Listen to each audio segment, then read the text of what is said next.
The end of the Goguryeo kingdom was not a surrender. It was a massacre. The fall of Pyongyang marked not just the collapse of a city, but the violent erasure of an entire civilization. The echoes of that day would haunt the Korean peninsula for generations to come. When Pyongyang fell in 668 AD, the conquering armies showed no mercy. The city's defenders fought desperately, but they were overwhelmed by the combined might of the Tang and Silla forces. The invaders swept through the streets, cutting down anyone who resisted. Over 200,000 people were marched away as prisoners, a deliberate act to erase Goguryeo from history. Entire families were torn from their homes, forced to leave behind everything they had ever known. The conquerors sought to break the spirit of a proud people. The city, once a symbol of defiance, became a landscape of chaos and despair. Streets that had echoed with the sounds of life now rang with cries of anguish and loss. The devastation was total, leaving nothing but ruins and memories. Smoke filled the air, homes and temples burned, and families were torn apart. The flames consumed not just buildings, but centuries of culture and tradition. The destruction was both physical and spiritual. The victors aimed not just to conquer, but to obliterate a rival that had challenged them for generations. Their goal was to wipe out any trace of Goguryeo's legacy, ensuring that its memory would fade from history. Leaders were executed, and ordinary citizens became spoils of war, their fate now in the hands of the Tang Empire. The ruling elite were singled out for harsh punishment, while the rest faced an uncertain future in foreign lands. The forced march into captivity was brutal. Many perished from exhaustion and disease. The journey was long and merciless, with little food or rest. For many, it was a death march from which there would be no return. Goguryeo's fall was a tragedy that redrew the political map of the Korean peninsula. The balance of power shifted overnight as new borders were drawn and old alliances shattered. Its collapse sent shockwaves across East Asia, ending a kingdom renowned for its military might and spirit. The loss was felt not only by its people, but by all who had witnessed Goguryeo's rise and resistance. To understand this violent end, we must look back at Goguryeo's origins and the long road to Pyongyang's final stand. Only by tracing its beginnings can we grasp the magnitude of its fall. The story begins centuries earlier, in a land forged by war, a land where kingdoms rose and fell, and where the seeds of Goguryeo's greatness were first sown. Goguryeo, one of Korea's legendary three kingdoms, was born in the rugged mountains of northern Korea and Manchuria around 37 BC. In these wild, mist-shrouded highlands, a people forged their identity through hardship and resilience, laying the foundation for a kingdom that would shape the destiny of East Asia. Its people, renowned for their mastery of horsemanship and archery, became both survivors and conquerors. They moved swiftly across the land, defending their territory and expanding their influence, their skills honed by the demands of their harsh environment. Over centuries, the kingdom expanded its reach into what is now modern-day China and Russia, standing as a formidable buffer between powerful Chinese dynasties to the west and rival Korean states to the south. Its borders stretched across vast and diverse landscapes, making Goguryeo a true regional power. Goguryeo's culture was a unique blend of nomadic and agricultural traditions, reflected in the vibrant tombs and murals left behind. These archaeological treasures reveal a society rich in artistry, ritual, and daily life, offering glimpses into the beliefs and customs of its people. Its fortresses, perched high on mountain ridges and cliffs, were engineering marvels of their time. Built to withstand both the elements and invading armies, these strongholds symbolized the kingdom's strength and ingenuity. Under visionary rulers like King Goguryeo the Great, Goguryeo reached its zenith, dominating much of Northeast Asia. His reign marked an era of military triumphs, territorial expansion, and cultural flourishing that would be remembered for generations. This golden age brought stability and prosperity for many, but it also made Goguryeo a tempting target for ambitious neighbors. The kingdom's wealth and power drew the attention of rivals near and far. The kingdom's control of lucrative trade routes and its growing influence threatened the authority of Chinese empires, sparking tensions and conflict. Merchants, diplomats, and armies all moved along these ancient paths, weaving Goguryeo into the fabric of regional politics. To the south, the Kingdom of Silla also sought to unify the Korean peninsula, setting the stage for fierce competition and eventual conflict. The ambitions of these rival states would shape the fate of the region for centuries. Goguryeo's formidable strength became its greatest liability, as it found itself caught between powerful foes on all sides. The struggle for dominance would test the kingdom's resolve and unity. In the end, the seeds of its downfall were sown in its very success. The legacy of Goguryeo endures, etched into the land and memory of Korea, a testament to a kingdom forged in iron and ambition. Goguryeo's decline began with the costly wars against China's Sui dynasty in the early 7th century, a time when the kingdom's strength and resilience were put to the ultimate test. The Sui launched massive invasions, sending wave after wave of soldiers across treacherous terrain. But General Ulji Mundeok's legendary tactics, especially at the Battle of Salsu River, turned the tide.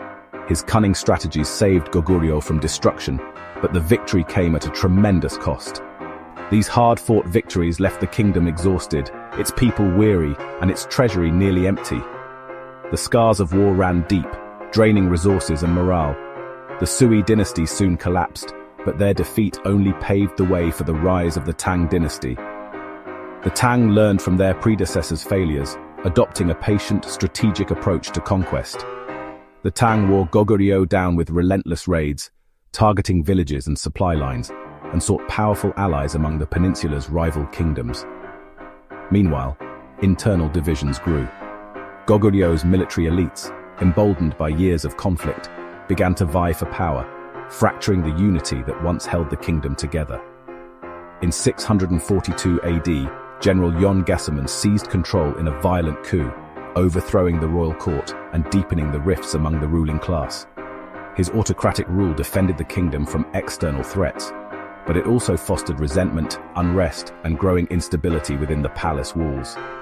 The combination of relentless external pressure and deepening internal strife steadily weakened Goguryeo, eroding its foundations. The seeds of destruction were now firmly planted, both outside the kingdom's borders and within its very heart.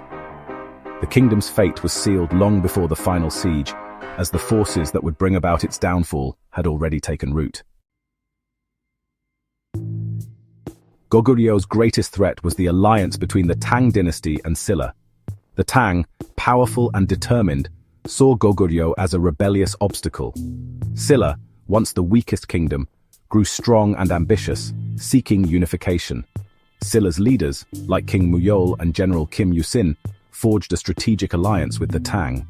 This alliance created a two-front war that Goguryeo could not withstand. The Tang-Silla pact first targeted Baekje, Goguryeo's ally, swiftly conquering it in 660 AD. With Baekje gone, Goguryeo was isolated and surrounded. The combined might of Tang and Silla now focused solely on Goguryeo. The kingdom faced a relentless assault from both north and south. The alliance was a dagger at Goguryeo's throat, making its fall inevitable. The stage was set for the kingdom's final, desperate struggle. The end was now only a matter of time. The final campaign began in 666 AD, after Yon Gaesomun's death shattered Goguryeo's unity. His sons fought for power, plunging the kingdom into civil war. One son, Yon Namseng, defected to the Tang, revealing vital military secrets. The Tang-Silla alliance seized the opportunity, launching a coordinated invasion. Fortresses that once held firm now fell quickly as morale collapsed. Pyongyang, the capital, became the last hope, its defenders preparing for a brutal siege. The city was surrounded, supply lines cut, and bombardment began. Inside, hunger and fear grew, but the defenders held on, hoping for a miracle. The siege dragged on, but the end was drawing near. As winter set in, starvation and despair gripped Pyongyang. Leadership fractured. Yon Namjeon's paranoia led to executions and terror. Unity dissolved into suspicion and infighting. A group of officials led by the monk Shin Seong decided surrender was the only way to save the people. They conspired to open the gates, betraying their commander and kingdom. Under cover of darkness, they overpowered loyal guards and let the enemy in. Tang and Silla forces stormed the city, catching defenders off guard. The streets erupted in chaos and slaughter. Yon Namjeon fought to the end but was captured. With his fall, all resistance collapsed. The 700-year history of Goguryeo ended not by enemy siege engines, but but by betrayal from within. The kingdom's fate was sealed by desperation and failed leadership. The final blow came from its own people. As Pyongyang's gates opened, the city was consumed by violence. Tang and Silla soldiers surged through, overwhelming the last defenders. The ruling class was captured, ensuring no resistance could rally. The city was looted, and mass deportations began. 200,000 people sent into exile. This was not just conquest, but erasure. With its capital fallen and people scattered, Goguryeo ceased to exist. The Tang had finally eliminated their greatest rival. Silla moved closer to unification. The fall of Pyongyang redrew the map of East Asia. A warrior kingdom's proud history ended in a single, brutal night. The fall of Goguryeo did not bring peace. The Tang established military governments, aiming to absorb the land, betraying Silla's hopes for unification. Former allies became rivals as new conflicts erupted. Goguryeo's people resisted, launching uprisings led by surviving officers and aristocrats. Silla supported these rebellions to weaken Tang control. Ultimately, the resistance was crushed by Tang's overwhelming force. Exhausted, the Tang withdrew by 676 AD, ceding most territory south of the Taedong River to Silla. Silla finally unified most of the peninsula, creating unified Silla. The Goguryeo people were scattered, some exiled to China, others absorbed into Silla, and some founding the new kingdom of Balhae. Though no longer united, their legacy endured. The spirit of Goguryeo lived on in new forms. Goguryeo's fall shaped Korean history, leading to the peninsula's first unification under Silla. This forged a new cultural and political identity, the foundation for future dynasties. Goguryeo's legacy was not erased. Its history inspired later kingdoms like Goguryeo, which claimed its heritage. The memory of its vast empire fueled national pride and dreams of reclaiming lost lands. Its fall became a cautionary tale about the dangers of internal division and external threats. The story of Goguryeo's last stand is a testament to the cost of war and the resilience of a people. Its memory is woven into Korean identity, a reminder of a proud, independent past. Even in defeat, Goguryeo's spirit refused to be erased. To understand Korea, one must understand the legacy of Goguryeo. Its story endures, echoing through the centuries.